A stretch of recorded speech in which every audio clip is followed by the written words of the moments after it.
Good morning बच्चों, आप सभी का स्वागत है हमारे YouTube channel the education campus में। मैं हूं आपके साथ राजीव कुमार।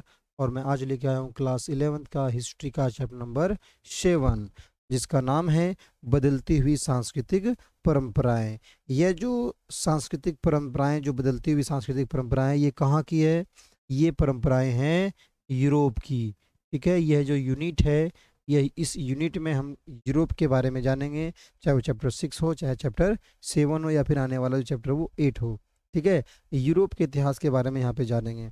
देखिए, बिना समय व्यर्थ किए हम लोग डायरेक्ट प्रश्न पे चलेंगे। यह जो चैप्टर है, ये भी एग्जाम के दृष्टिकोण से बड़ा इंपॉर्टेंट है। इससे प्रश्न आते ही आते 2-4 प्रश्न इसमें से कन्फर्म आएंगे। और इस चैप्टर में जितने भी इंपॉर्टेंट प्रश्न हैं, उन सभी प्रश्नों को मैंने यहाँ पे मेंशन किया हुआ है, और इन्हीं में से आपका क्वेश्चन आ जाएगा, डेफिनेटली आ जाएगा। ठीक है, सारे प्रश्नों को एक करके ढूंढ कर निकाला गया है एनसीईआरटी के बुक से।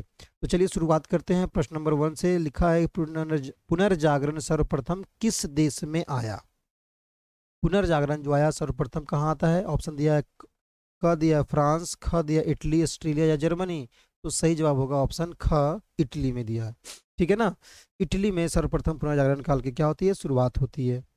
प्रश्न नंबर 2 क्या कहता है? प्रश्न नंबर 2 कहता है कि अंतिम भोज, ब्रैकेट में दिया लास्ट सपर, अगर या तो लास्ट सपर हो, द लास्ट सपर, या फिर अंतिम भोज नामक जो चित्र है वो किस चित्रकार द्वारा बनाया गया है? तो इसका सही जवाब होगा ऑप्शन का, लियोनार्डो दा विंची। प्रश्न नंबर 3 पे चलेंगे। मानवतावाद का जनक किसे माना जाता है? मानवतावाद का जनक किसे माना जाता है? देखिए, मानवतावाद है क्या? मानव पर फोकस करना। ठीक है, मानव के विकास पर ध्यान देना, मानव पर को आगे बढ़ने के लिए ज़्यादातर जोर देना। पहले जोर किस पे देते थे? धर्म पर देते थे। अब धर्म पे नहीं, बल्कि अब मानवता के कल्याण पर जो विशेष जोर दिया गया। तो वही पूछा जा रहा है, मानवतावाद के जनक किसे माना जाता है? तो इसका सही जवाब होगा फ्रांसिस्को पेट्रार्क। ठीक है, ध्यान रखिएगा, फ्रांसिस्को पेट्रार्क को मानवतावाद का जनक माना जाता है। प्रश्न नंबर 4 पे चलेंगे। कहता है, कोलंबस ने अमेरिका की खोज किस वर्ष की थी? तो सही जवाब होगा 1492 ईस्वी में, ऑप्शन ग। पांचवा प्रश्न पे चलेंगे। रेनेसा शब्द का शाब्दिक अर्थ क्या है? देखिए, रेनेसा, रेनेसा शब्द जो है उसका शाब्दिक अर्थ होता है पुनर्जन्म। रेनेसा का इंग्लिश होता है पुनर्जागरण। ठीक है, लेकिन रेनेसा का शाब्दिक अर्थ क्या होता है? पुनर्जन्म। ये ध्यान रखिएगा। रेनेसा का हिंदी होता है पुनर्जागरण, लेकिन रेनेसा शब्द जो है इसका शाब्दिक अर्थ होता है, ठीक है, पुनर्जन्म होता है। इसे ध्यान रखिएगा, ये प्रश्न आ सकता है एग्जाम में, बड़ा ही इंपॉर्टेंट है। ठीक है ना, अगले प्रश्न पे चलेंगे, जिसका नाम दिया हुआ है दीपाइटा नामक चित्र किसकी कृति है? ठीक है ना, दीपाइटा नामक जो चित्र है वो किसकी कृति है? ये ध्यान रखिएगा इस बात को, कहीं दिक्कत ना हो जाए। आगे देखिए, तो दीपाइटा नामक चित्र की जो कृति पूछा जा रहा है, ये किसके हैं? ऑप्शन दिया Michelangelo, Vesalius, Leonardo da Vinci या दोनातल्लो। तो सही जवाब होगा, दीपाइटा जो है किसकी कृति है? माइकल एंजेलो की है। ऑप्शन नंबर क इसका सही जवाब होगा। प्रश्न नंबर 7 चलेंगे। छापाखाना का आविष्कार किसने किया? तो छापाखाना का आविष्कार किया है गुटेनबर्ग ने। ठीक है, ऑप्शन नंबर ख इसका सही जवाब होगा। प्रश्न नंबर 8 पे चलेंगे। सोसाइटी ऑफ जीसस की स्थापना किसने की?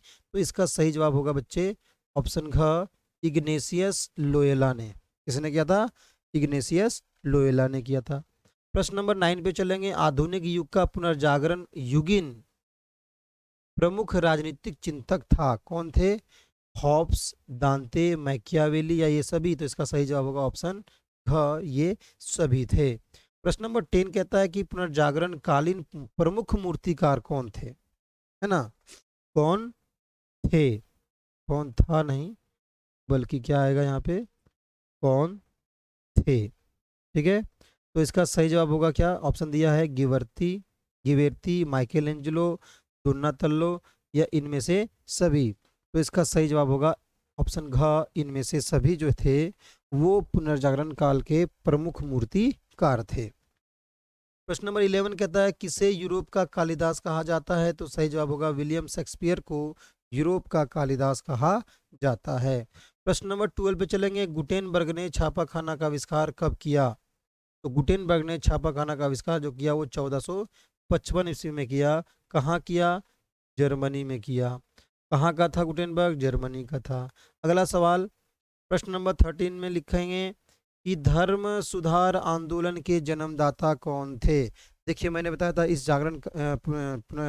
पुनर्जागरण काल जो है, इसमें मैंने बताया ना आपको कि लोग जो है धार्मिक आस्था से हटकर वो गैर धार्मिक की ओर होने लगे। यानी धार्मिक मान्यता रखते थे, लेकिन इसमें जो अहम ज़्यादा योगदान होता था, नहीं सब कुछ जो है धर्म ही होता था, धर्म के प्रति पूरे कट्टर होते थे। इसमें धीरे धीरे बदलाव आना शुरू हो गया। ठीक है, धर्म सुधार आंदोलन होना शुरू हो गया और इसके जन्मदाता जो थे वो कौन थे? मार्टिन लूथर थे। उनका मानना था कि देखिए भगवान से संपर्क करने के लिए या अपनी बात को, अपनी मनोकामना को उन तक पहुंचाने के लिए, है ना, पादरी की आवश्यकता नहीं है। कैथोलिक चर्च की व्यवस्था में, ईसाई धर्म में क्या था? कैथोलिक चर्च की व्यवस्था में आपकी कोई भी मन्नत हो, कोई भी मनोकामना हो, आपको सबसे पहले पादरी को कहना पड़ता था। पादरी जो है जो जीसस से, है ना, यानी ईसा से, अपने भगवान से जो सो प्रार्थना करते थे आपके लिए। लेकिन मार्टिन लूथर ने क्या कहा कि मुझे भगवान से संपर्क साधने के लिए, अपनी मनोकामना को मांगने के लिए, उसको पूरा करवाने के लिए मुझे किसी पादरी यानी किसी बिचौलिए की कोई आवश्यकता नहीं है। हम डायरेक्ट जो है अपनी आस्था प्रकट कर सकते हैं। ठीक है, तो जो पहले व्यवस्था थी उसको कहा जाता है कैथोलिक चर्च की व्यवस्था। ठीक है ना, तो उसके विरुद्ध जो है आंदोलन करते हैं, है ना। इस आंदोलन के जो है जन्मदाता कौन होते हैं? मार्टिन लूथर होते हैं। प्रश्न नंबर 14 में चलेंगे। इटली में पुनर्जागरण का जनक किसे कहा जाता है? इटली में जो पुनर्जागरण होता है उसका जनक जो होते हैं वो कौन होते हैं? पेट्रार्क होते हैं। ठीक है, पेट्रार्क होंगे, ध्यान रखिएगा इसमें, पेट्रार्क होंगे। प्रश्न नंबर 15 चलेंगे। यूरोप में आधुनिक युग का आरंभ होना माना जाता है। तो यूरोप में जो आधुनिक युग का आरंभ मान, देखिए पुनर्जागरण काल को कई विद्वान जो है आधुनिक युग का भी नाम लेते हैं कि ये आधुनिक युग है। तो इसकी जो शुरुआत माना जाता है वो माना जाता है ऑप्शन नंबर ख 1453 से, क्योंकि 1453 में यूरोप में जो कुस्तुनतुनिया था साम्राज्य, वो कुस्तुनतुनिया पर जो है तुर्कों ने क्या किया था? कब्जा कर लिया था, उस पर अधिकार कर लिया था, और तब से ही इसको आधुनिक युग या पुनर्जागरण काल के रूप में माना जाता है। प्रश्न नंबर 16 पे चलेंगे। प्रश्न नंबर 16 क्या कहता है कि मानवतावाद के प्रसार में किसका योगदान था? तो मानवतावाद के प्रसार में पेट्रार्क का जो है वो अहम योगदान था। प्रश्न नंबर 17 कहता है धर्म सुधार आंदोलन के सर्वप्रथम प्रवर्तक कौन थे? तो धर्म सुधार आंदोलन के सर्वप्रथम जो प्रवर्तक थे वो थे आपके मार्टिन लूथर। प्रश्न नंबर 18 पे चलेंगे। 18 क्या कहता है कि धर्म सुधार आंदोलन की शुरुआत कहाँ हुई थी? सही जवाब होगा ऑप्शन ख, जर्मनी से हुई थी। प्रश्न नंबर 19 कहता है कि डिवाइन कॉमेडी के लेखक कौन थे? तो डिवाइन कॉमेडी के लेखक थे दांते एलिगियरी। ध्यान रखिएगा, डिवाइन कॉमेडी के लेखक कौन थे? दांते एलिगियरी थे। प्रश्न नंबर 20 पे चलेंगे। मार्टिन लूथर का संबंध किस देश से था?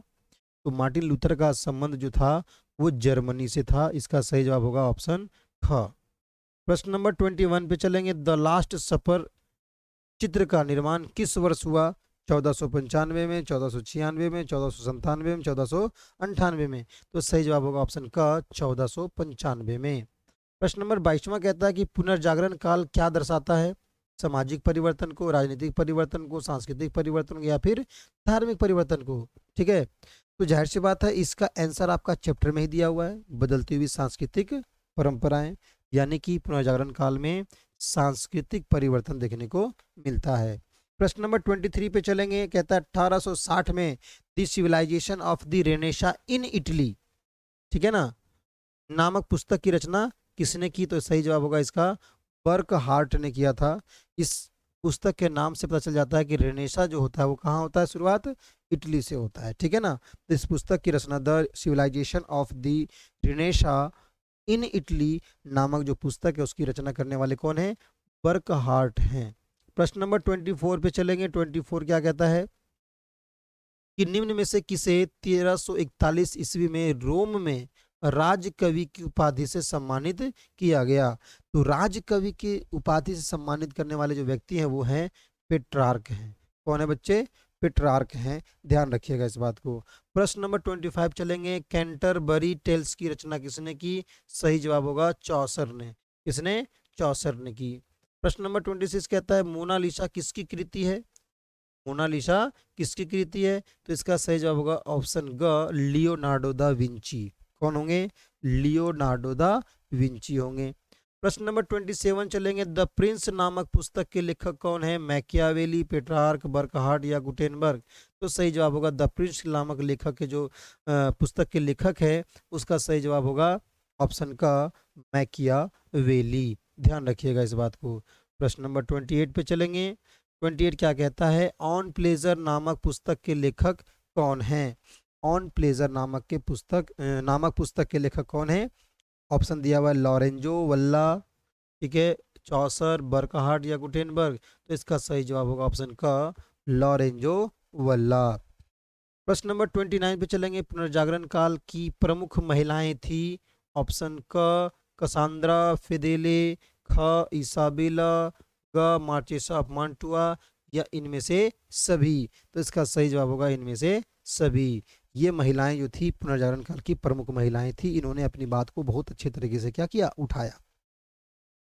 प्रश्न नंबर 30 पे चलेंगे। स्विट्जरलैंड में लूथर के विचारों को किसने लोकप्रिय बनाया? इसका मतलब है कि धर्म सुधार आंदोलन की जो शुरुआत होती है वो सबसे पहले जर्मनी से होती है। जर्मनी के बाद यह आंदोलन कहाँ चलता है? स्विट्जरलैंड में चलता है।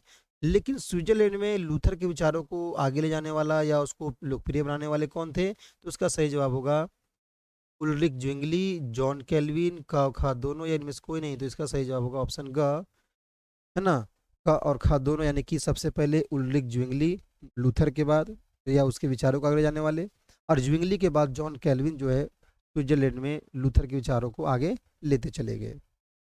प्रश्न नंबर 31 चलेंगे। 95 थीसिस की रचना किसने की? ऑप्शन कहता है मार्टिन लूथर, पेट्रार्क, बर्कहार्ट या गुटेनबर्ग? सही जवाब होगा मार्टिन लूथर ने। प्रश्न नंबर 32 कहता है 1582 ईस्वी में ग्रेगोरियन कैलेंडर की स्थापना किसन लिखा हुआ यहाँ पे होगा किसने की? ठीक है, यहाँ पे होगा किसने की।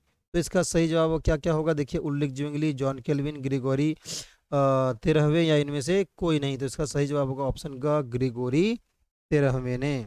ठीक है, ये कौन होता है? ये पोप होता है।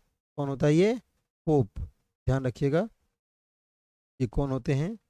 पोप होते हैं। पोप ग्रिगोरी 13वें ने। प्रश्न नंबर 33 पर चलेंगे। 33 क्या कहता है कि पेरिस में अकादमी ऑफ साइंसेज की स्थापना कब हुई?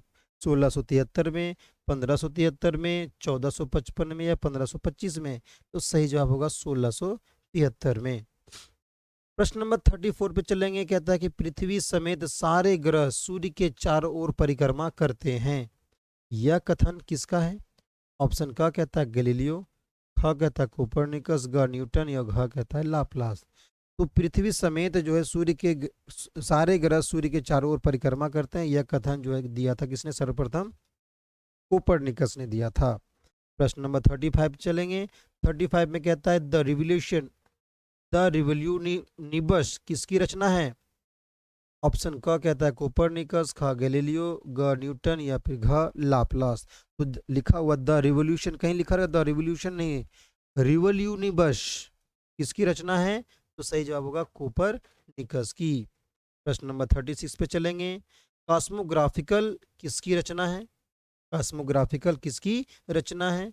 क दिया है जोहानेस केपलर, ख गैलीलियो, ग न्यूटन और घ कोपरनिकस? तो इसका सही जवाब होगा जोहानेस केपलर ने। इन्होंने ही गति संबंधी सिद्धांत दिया है। ठीक है, ध्यान रखिएगा।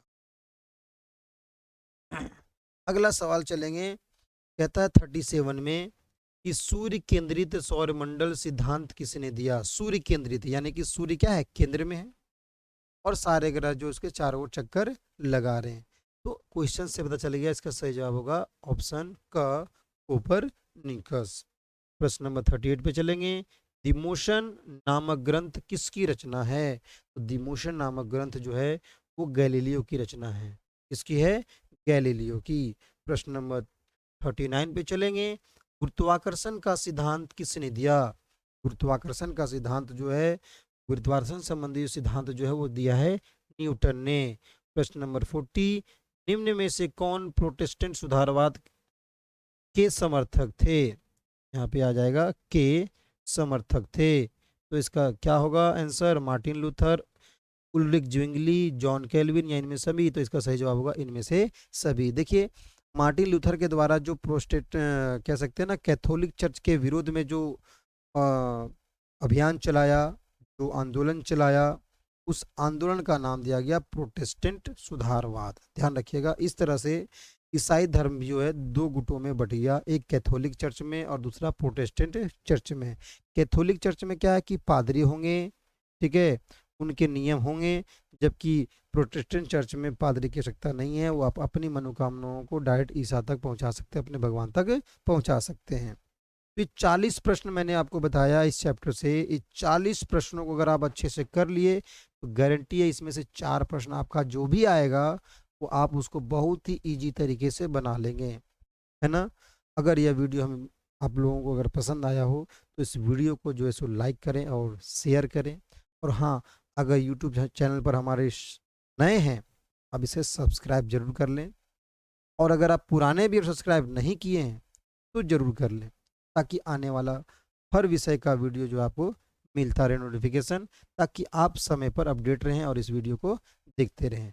ठीक है, मिलेंगे नेक्स्ट वीडियो में एक नए चैप्टर के साथ। तब तक आप लोग मन लगाकर पढ़ते रहिए।